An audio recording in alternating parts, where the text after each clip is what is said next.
Bom dia, terceiro ano. Bom dia, turma 3001. Nossa aula de Sociologia do dia 2 de agosto de 2020, ela vai falar sobre Sistema Político Brasileiro, Estado e Cidadania no Brasil, parte 1. Nosso tema de hoje é para entender os principais aspectos e como se configura o sistema político brasileiro. Por que a escolha desse tema? Nós vamos viver daqui a alguns dias, meses, as eleições municipais e vamos entender um pouquinho como se estrutura esse sistema político dentro do Brasil.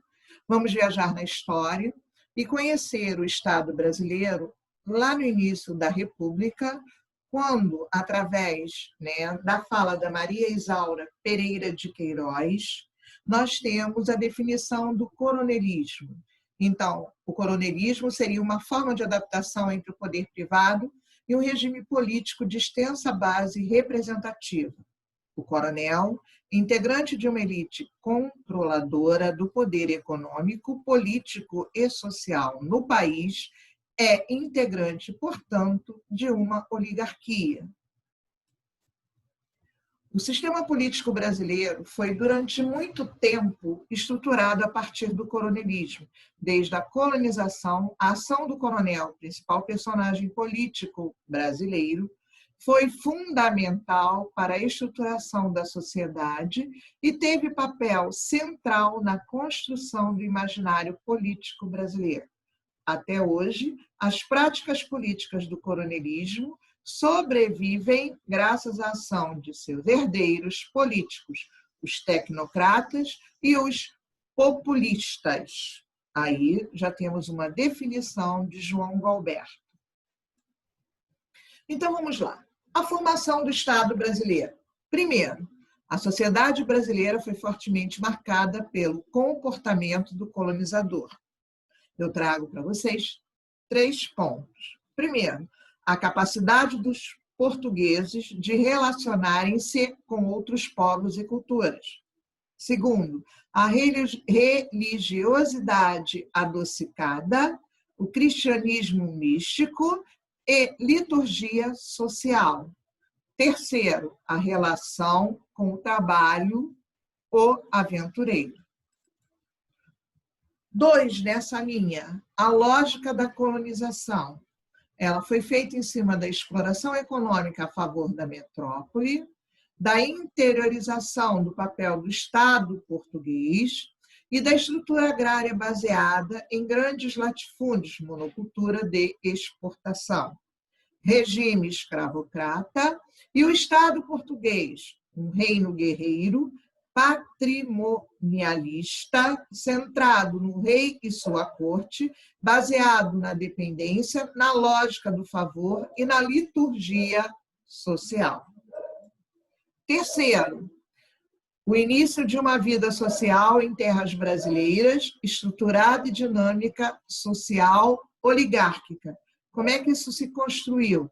Em cima da miscigenação e hierarquização social, senhores e escravos, o papel da família na estruturação da vida social, uma sociedade patriarcal, onde a figura do homem, do pai, é a mais importante, o patrimonialismo e o patriarcalismo, onde o patrimônio, o poder, o dono da terra, é uma segurança para o homem, para o herdeiro, dentro dessa condição de o patriarca, aquele que provém a família, e o engenho, a casa grande e a senzala, que eram os pontos de domínio e de controle desse grande senhor.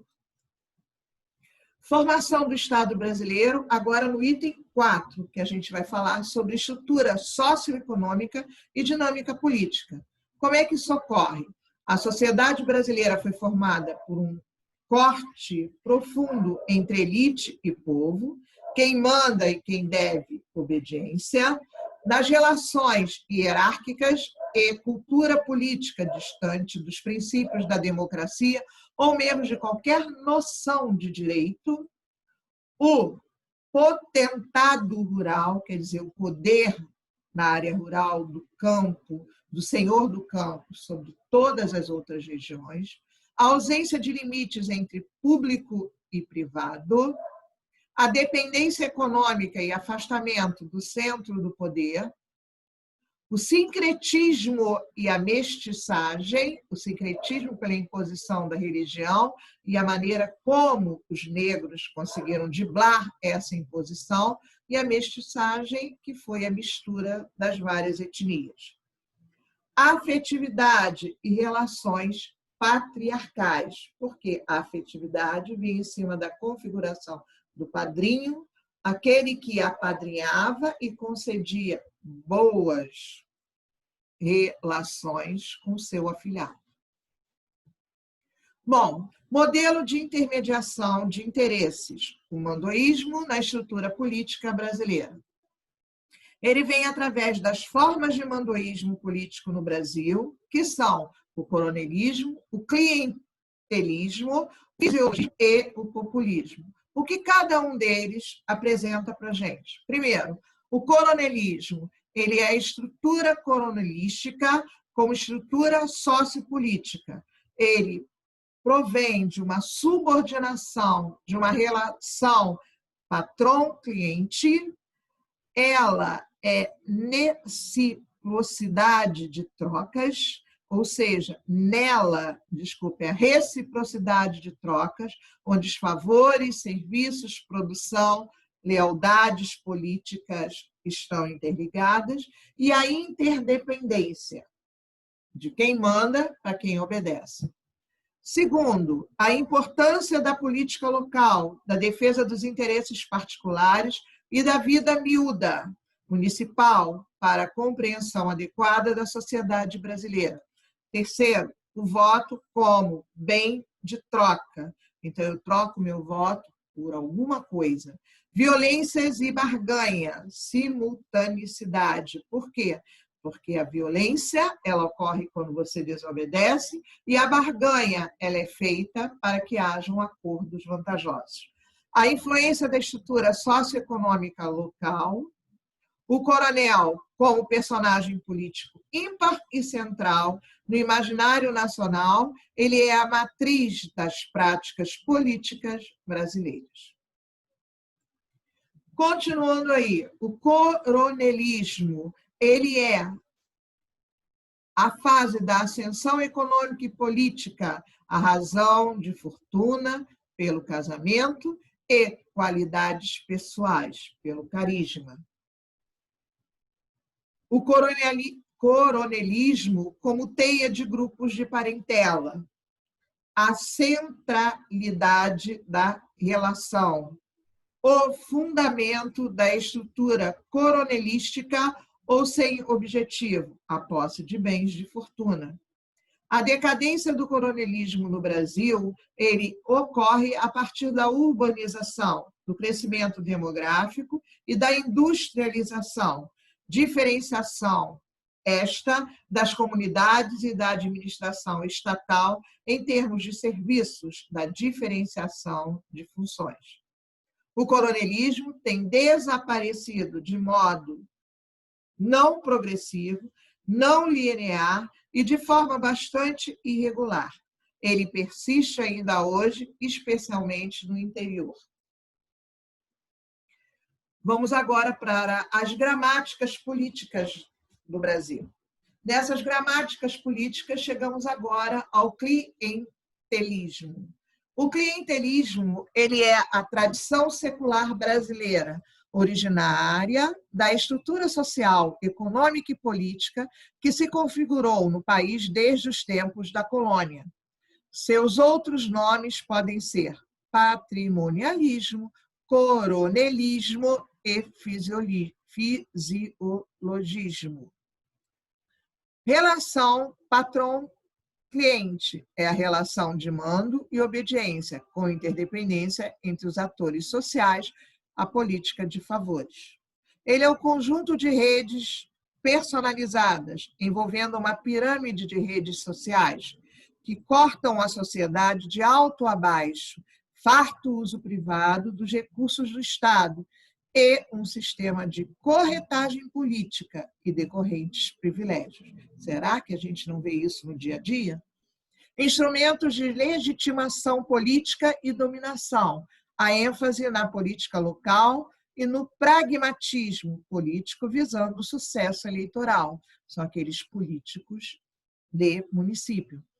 Atualmente, o clientelismo permeia muitas instituições, fornece uma gramática compreensível para o sistema de relações sociais e políticas, atravessa distinções de classe e organiza verticalmente a sociedade. Principais atores, partidos políticos. Arena principal, o Congresso Nacional. Agora vamos para o corporativismo. Ele emerge a partir de 1930 com Getúlio Vargas. Vocês já ouviram falar de Getúlio Vargas. Getúlio Vargas, o grande presidente, que governou o Brasil de 1930 a 45, que volta ao poder em 1951 e vai até 54, quando ele morre. Estreito controle das massas, especialmente urbanas, mas também das elites empresariais, tentativa de disciplinar a burguesia, através de sindicatos, de trabalhadores e patronais, e outras organizações, criando uma cidadania tutelada pelo Estado. Getúlio fez isso com a massa, quando ele manipulou, quando ele controlou a massa trabalhadora brasileira. Uma maneira de lidar com as incertezas geradas no mercado e com os conflitos entre classes e grupos de interesses, capitalismo organizado. Também é instrumento de legitimação política e dominação, ênfase no Estado e nos sindicatos ou associações profissionais como gestores da sociedade civil. Atualmente, o corporativismo emprega comandos universais e organização horizontalmente várias instâncias de unidades sociais. Então, hoje, o corporativismo, além de empregar comandos universais, ele organiza horizontalmente várias instâncias de unidades sociais. Principais atores do corporativismo: o Estado e agentes do mercado, sindicatos, empresas, associações comerciais e industriais, grupos financeiros e grupos de pressão. Qual é a arena principal para o corporativismo? O Executivo e o Congresso. Vocês estão percebendo aí que dentro dessas gramáticas políticas, a gente está sempre na essência do poder político de um Estado. Agora vamos para o insulamento burocrático. O que é o insulamento burocrático? Ele surge no pós-30, ele já presente no primeiro governo Vargas, porém dá a tônica em seu segundo governo, no governo de Juscelino Kubitschek, especialmente, e no governo militar, a partir de 1964.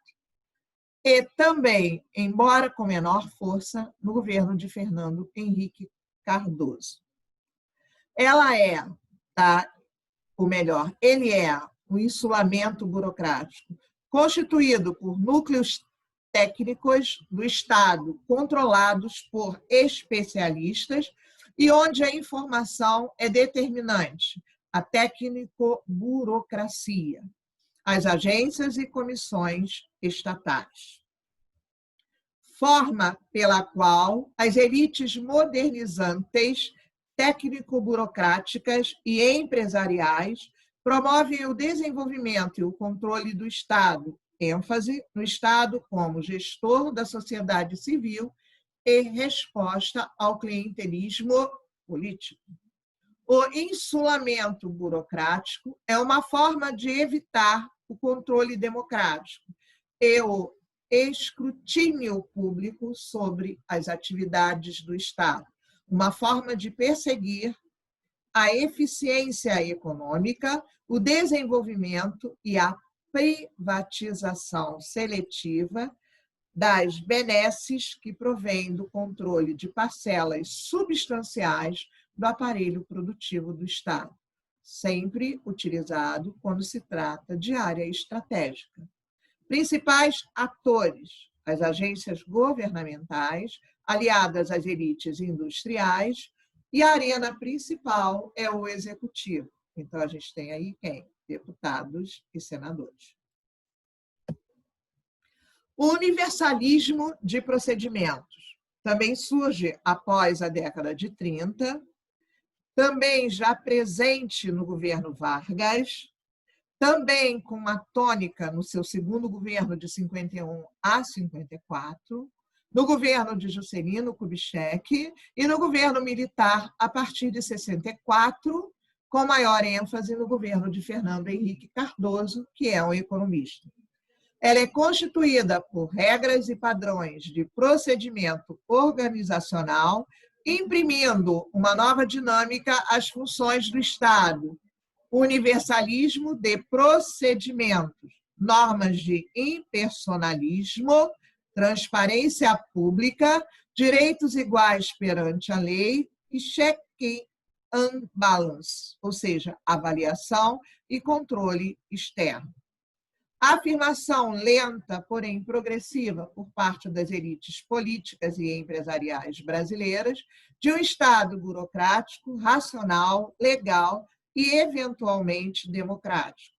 Tem ênfase no Estado como cogestor da sociedade civil e resposta ao clientelismo político para quebrar a força dos partidos. O universalismo do procedimento confere uma aura de modernidade e de legalidade pública ao sistema político e às instituições formais. Representa a retórica dos intelectuais e jornalistas e ainda confere legitimidade a vários movimentos sociais de classe média, sempre utilizado quando se trata de aprofundar a democracia e racionalizar as atividades estatais. Quem são os principais atores do universalismo? O Estado e as organizações da sociedade civil. Quem são eles? Classe média, profissionais liberais, jornalistas, movimentos sociais, tecnocratas e etc. Qual é a arena principal? Qual é o palco? Todo o Estado. As gramáticas políticas do Brasil. Então, vamos lá. Tipos de gramáticas para relações Estado e sociedade. Pessoal, o clientelismo. Impessoal, todos os indivíduos não são, em princípio, iguais participantes, dentro do corporativismo e do insulamento burocrático. Todos os indivíduos são, em princípio, iguais participantes. Aonde? No universalismo de procedimentos. O universalismo de procedimentos está ligado à economia de mercado e a governo representativo, baseado em cidadania e sufrágio universal, ou seja, eleições. Quem é que sustenta toda essa gramática das relações Estado e sociedade? Os partidos políticos, que sustentam o clientelismo, o corporativismo, o insulamento burocrático e o universalismo de procedimentos. As lógicas políticas e seus atores principais ou privilegiados. Clientelismo, que são os partidos políticos, mas também as classes populares e até as classes médias. Corporativismo, são os políticos, ao menos em retórica, o Estado e as organizações da sociedade civil, classe média, profissionais liberais, grupos de interesse, jornalistas, movimentos sociais, tecnocratas. Universalismo de procedimento. O Estado é agente do mercado, que são sindicatos, empresas, associações comerciais e industriais, grupos financeiros e grupos de pressão. Insulamento burocrático.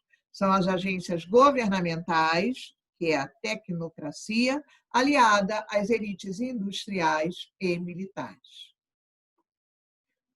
Bom, quais são as possíveis combinações entre os 4 pontos das gramáticas políticas brasileiras para a intermediação de interesses, relação Estado e sociedade? Os atores sociais de um lado e as agências de Estado e regulações do outro. Então, vamos lá. Atores sociais, clientelismo e personalismo, universalismo de procedimento, corporativismo e insulamento burocrático. Quais são as agências de Estado e regulações? São clientelismo e personalismo, universalismo de procedimento, corporativismo e insulamento burocrático. O clientelismo como ator e como agência do Estado. Ela tem uma compatibilidade. O universalismo, ele tem um conflito. O corporativismo, ele tem um sincretismo. E o insulamento burocrático, ele tem uma acomodação. Agora, vamos fazer a outra ligação. O clientelismo com o universalismo. Ele gera um conflito. O universalismo com o universalismo, ele gera uma compatibilidade. O corporativismo com o universalismo, ele gera uma acomodação. E o insulamento burocrático com o universalismo, ele gera um sincretismo. Vamos continuar fazendo essa matemática? Clientismo e personalismo com corporativismo, ele gera o sincretismo. O universalismo com o corporativismo, ele gera acomodação. O corporativismo com o corporativismo, ele gera a compatibilidade. E o insulamento com o corporativismo, ele leva ao conflito. Clientelismo e insulamento, ele gera uma acomodação. Universalismo com insulamento leva a um sincretismo. O corporativismo com insulamento, ele gera o conflito. E o insulamento com insulamento, ele leva à compatibilidade. Nessa lógica matemática da dança aí das cadeiras, a gente chega ao fim da aula de hoje. Voltamos na nossa próxima aula com informações sobre a política do Estado brasileiro e dentro dessa realidade vamos nos preparando para o nosso simulado das eleições 2020 CELB. Bom final de semana, fiquem com Deus.